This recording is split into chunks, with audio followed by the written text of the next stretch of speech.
Hi, this is Barkha Sen Gupta and welcome to Join Films. मैं भगवान काल भैरव की बेटी भैरवी अब अर्चना नहीं, मैं बनूंगी आपकी दुल्हन।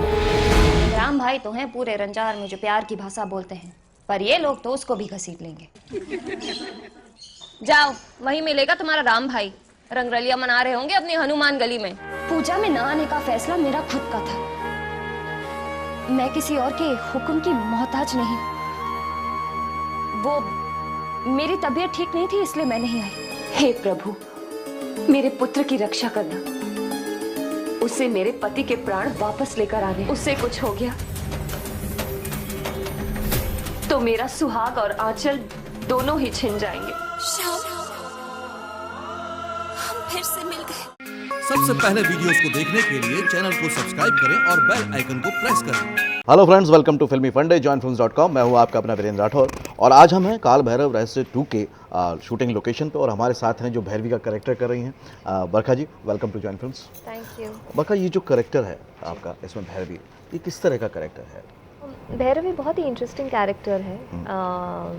ग्रे शेड्स हैं, नेगेटिव शेड्स हैं थोड़ा इसमें, लेकिन आई है भगवान की बेटी बनकर। ओके। तो बहुत सी चीज़ें करती है, लोगों को बिलीव करवाती है कि वो भगवान की बेटी है। अब ये सच है या नहीं है वो तो ऑफ कोर्स रहस्य ही है। बट काफ़ी इंटरेस्टिंग कैरेक्टर है और मैं पहली बार ऐसा किरदार निभा रही हूँ। नेगेटिव मैंने कभी नेगेटिव प्ले नहीं किया है टेलीविजन पर, सो फर्स्ट टाइम है, लेकिन काफ़ी इंटरेस्टिंग कैरेक्टर है। आपने पहली बार ऐसा कैरेक्टर नहीं किया, लेकिन आपने सब कुछ किया हुआ। आपने सॉन्ग्स भी किए हैं, मतलब डांस भी किया है, आपने कैमियो भी किए हैं, आपने पॉजिटिव भी किया है, थोड़ा सा होस्ट भी किया है आपने। तो इतना वेरिएशन क्यों लेकर आए आप? ज़्यादातर आर्टिस्ट कंफर्टेबल हो जाते हैं एक जगह कि यार मैं इसी बहुत टैलेंटेड हूँ तो मैं अपना टैलेंट सब जगह दिखाना चाहती हूँ। नहीं, but I think as an actor ना हमको अलग अलग चीज़ें वैसे भी ट्राई करनी चाहिए। ऊपर से आई थिंक टेलीविजन में एक ही चीज़ कर के को बोरियत सी आ जाती है। एंड यूर राइट, एक्टर्स इतने कंफर्टेबल हो जाते हैं एक जोन में कि फिर वो उससे बाहर आना भी नहीं चाहते, बिकॉज दे फील कि ठीक है चल रहा है अच्छे से। बट आई थिंक वो थोड़ा चैलेंज होना चाहिए लाइफ में कि आप कुछ अलग करें, so that you also know कि आप किस चीज़ के केपेबल हो। तो ये तो एज एन एक्टर आपने डिसाइड किया कि मैं अलग अलग जोनर में काम करूंगी, लेकिन कई बार ज़्यादातर एक्टर ये सोचते हैं कि प्रोडक्शन और डायरेक्शन वाले लोग भी उनको शायद उसी रूप में देखना चाहते हैं और एक्सेप्ट नहीं करते। तो ये स्ट्रेटजी बनाई कैसे आपने? वो तो सच है एक्चुअली कि आप अगर एक तरीके के रोल्स कर रहे हैं तो आपको ऑडियंस भी और इंडस्ट्री वाले भी उसी रोल में देखना चाहते हैं, बिकॉज दे बिलीव कि आप यही कर सकते हो। And I think that is why मैंने बहुत कोशिश की है to break that image. So I think that's why so many things. तो मैंने टेलीविजन पे ज़्यादातर वो बेचारी बहू का रोल प्ले किया है, but I have done item songs to show कि मैं डांस अच्छा कर सकती हूँ, हॉट भी लग सकती हूँ। अब नेगेटिव रोल प्ले कर रही हूँ मैं। सो वो अलग अलग एस्पेक्ट्स होते हैं। I think it's important, but you're right, हमको वो कैटेगराइज किया जाता है कि अच्छा ये ऐसा कर सकती है तो ऐसे रोल्स में कास्ट करते हैं। तो ये जो आपने अप्रोच किया अलग अलग तरह को, तो इसको रहस्य रहने दें, आप बता पाएंगे कि कैसे आपने अप्रोच किया? कैसे नहीं, थोड़ा आई थिंक लक भी मेरे साथ रही है, क्योंकि I am sure a lot of actors want to do that, लेकिन सबको शायद अपॉर्चुनिटी नहीं मिलती। But I have tried, I think, because जैसे आया मतलब मैंने कर लिया। ओके, एक्सेप्ट कर लिया आपने। हाँ जी, I think a lot of time actors also feel कि करें कि ना करें, अपना इमेज ब्रेक करें कि ना करें, क्योंकि वो it can go either ways. वो आपके लिए एडवांटेज भी हो सकता है, डिसएडवांटेज भी। बट आई थिंक मैंने वो रिस्क लिया कि करके देख लेते हैं। It's been okay. आप मुंबई कब आए? मुंबई 14 साल हो गए। 14 साल हो गए। जब पहली बार सोचा कि मैं एक्टर बनूंगी, तो क्या रिएक्शन था आसपास के लोगों का? I was mad. My father thought कि बेटा मतलब लाइफ में कुछ करो। ऐसे ना पापा एक्टर बनना है, नहीं मतलब कुछ रियल करो। And for him I think 14 years back acting as a profession was like कि हाँ बेटा ये तो शौक तो ठीक है, लेकिन करना क्या चाहते हो? That was the reaction. And I was like acting करना चाहती हूँ। So I think my family took a little while to understand कि अच्छा अब ये यही करना चाहती है, kind of a thing. So वो रिएक्शन बहुत ही वियर्ड था सबका। I think my mother was the only one who supported me and said कि शी बिलीव्ड। मैं बचपन से नौटंकी बहुत करती थी घर में। नाच गाना कुछ भी इवेंट होता था, फंक्शन होता था, शादी होती थी, मैं हमेशा डांस कर रही होती थी। सो आई थिंक समवेयर माओ को तो पता ही होता है आई थिंक बच्चों के बारे में। समवेयर शी गेज्ड कि कि टैलेंट है थोड़ा बहुत और यू नो हो सकता है। इंटरेस्ट भी है उसको. Okay. So that was only thing. अब फादर तो सेड कि नहीं भाई मतलब कुछ इसको कुछ करना होगा, नौकरी करनी होगी. You know how it is, doctor, engineer, MBA, Safe professions. हाँ कि ऐसा safe profession. Acting was not a profession only for my हाँ, ये फादर. भी, ही ये वाज भी। लाइक ये क्या हुआ मतलब. सो ऐसा था, रिएक्शन ऐसा था. बट ठीक हुआ. फाइट करके मैं आई हूँ एंड तो इसका मतलब बरखा की जो परफॉर्मेंस है वो तो शुरू से ही चल रही थी, पहले फैमिली में चल रही थी, उसके बचपन बाद अब से। ऑन स्क्रीन चल रही है. ऑन स्क्रीन जितने भी आपने अभी तक परफॉर्मेंस की है, आपको सबसे ज़्यादा मज़ा किस में आया? बहुत मुश्किल है ये कहना actually. But I think one of my first shows जो था प्यार के दो नाम एक राधा एक शाम, राजश्रीज का शो था. I think that is one of my favourite characters, क्योंकि एक ही शो में हम मेरे 3 अलग अलग जन्म हुए थे. तो मैंने 3 अलग अलग किरदार निभाए थे. So that is I think something which is very close to my heart.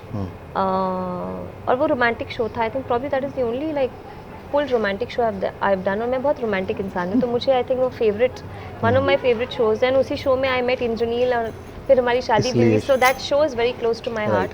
So I think that is definitely one. But I think lately I would say Naamkaran में जो मेरा किरदार था वो भी आई सबको थिंक पब्लिक ने भी बहुत अच्छा जी आई appreciate थिंक किया. That was probably one of the best performances of my self जो मुझे अच्छा लगा. So, yeah. तो प्यार के दो नाम से वो जो प्यार के दो नाम एक हुए थे वो एक ये हैं और एक इंद्रनील हैं.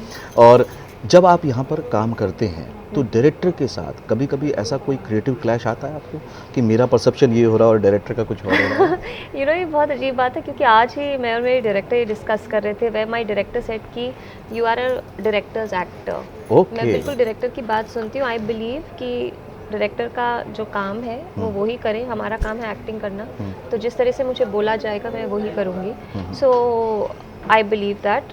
बट ऐसा नहीं कि मैं कभी कुछ बोलती नहीं हूँ. कभी हाँ डिस्कशन होता है, बट ऐसे कभी कोई आर्ग्यूमेंट नहीं हुआ या मैंने उनकी बात को कभी नकारा नहीं है. बिकॉज आई बिलीव कि he is there, he is doing his job और वो अपना जॉब जानते हैं अच्छे से. तो मैं क्यों उसमें बीच में घुस के अपनी क्रिएटिविटी दिखाऊँ. So I am a very directors actor. Okay. So या तो जब पापा ने तब कहा था कि यार प्रोफेशन क्या है, तो अब समझ में आ गया उनको क्या प्रोफेशन है? हाँ अब फाइनली एंड इनफैक्ट काफ़ी टाइम के बाद, काफ़ी सालों के बाद पापा को लगा कि अच्छा मतलब कर सकते हैं ये. It was like that.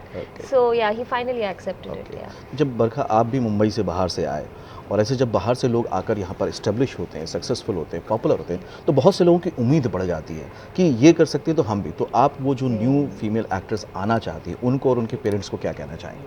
क्या कहूँ मैं. You know it's very difficult ये for me to really give advice, क्योंकि मैं अपने घर पे झगड़ के सबसे अपनी ड्रीम्स पूरी करने आई थी. But to all the girls who want to be actors and also their parents, I have to tell you कि आसान काम नहीं है. It's a difficult life. बहुत डिफ़िकल्ट है. To make it is very difficult. You know हम सब जानते हैं, आई थिंक लाखों की तादाद में लोग आते हैं यहाँ पर एक्टर्स बनने. And I am sure a lot of them are very talented. But ये मत समझना कि आसान है कि अगर एक किसी ने कर लिया तो मैं भी कर लूँगी. It's not that easy. So या I think just be brave. You have to be really brave अगर आप एक्टर बनना चाहते हैं. सो या अभी आपको इतने साल हो गए काम करते हुए, अब कुछ और डिस्कवर करने वाले हैं जो Oh चल रहा है God. प्लान कि अभी? मेरा एक्चुअली ना ऑनेस्टली कभी कुछ प्लान रहा नहीं है. I think I have always taken life the way it has come. Okay. You know जो भी काम मिला है, जैसे रोल्स आए हैं, अच्छे लगे नहीं लगे, उस हिसाब से I have just done it. तो ऐसा कभी सोचा नहीं कि अच्छा अब क्या, अब कुछ और करूं. एंड मैंने काफ़ी डाइवर्स चीज़ें की हैं अपने करियर में. सो मैं सोचती नहीं हूँ ज़्यादा. एक्चुअली प्लान जो आ रहा है उसको हाँ, एक्सेप्ट करते हैं और आगे मतलब जब जैसे आएगा, जब you know then I think about it कि अच्छा ये Okay. करना है या नहीं करना है. But I don't really plan too much. Okay. Thank you Thank thank you. So ये थी बरखा. इन्होंने बड़ी अच्छी तरह से बताया कि किस तरह से इन्होंने प्लान किया और परफॉर्म कर रही हैं इतने सालों से और आपको पसंद भी आ रहा है. अगर आप फिल्म और टीवी इंडस्ट्री में काम करना चाहते हो तो जॉइन फिल्म्स में बहुत सारे ऐसे वीडियोज़ अवेलेबल हैं जो आपके लिए हेल्पफुल होंगे. चाहे आप एक्टर बनना चाहते हो, राइटर, डायरेक्टर, फिल्म मेकर या सिंगर बनना चाहते हो. काफ़ी सेलिब्रिटीज़ भी अपने एक्सपीरियंस शेयर करते हैं. तो इस चैनल को सब्सक्राइब कीजिएगा, बेल आइकन को प्रेस कीजिएगा ताकि इस तरह के इन्फॉर्मेटिव वीडियो आपको मिलते रहे. इसी तरह के अच्छे वीडियो और लेकर आता रहूँगा. तब तक के लिए देखते रहिए, सीखते रहिए, जमे रहिए. All the very best. I will join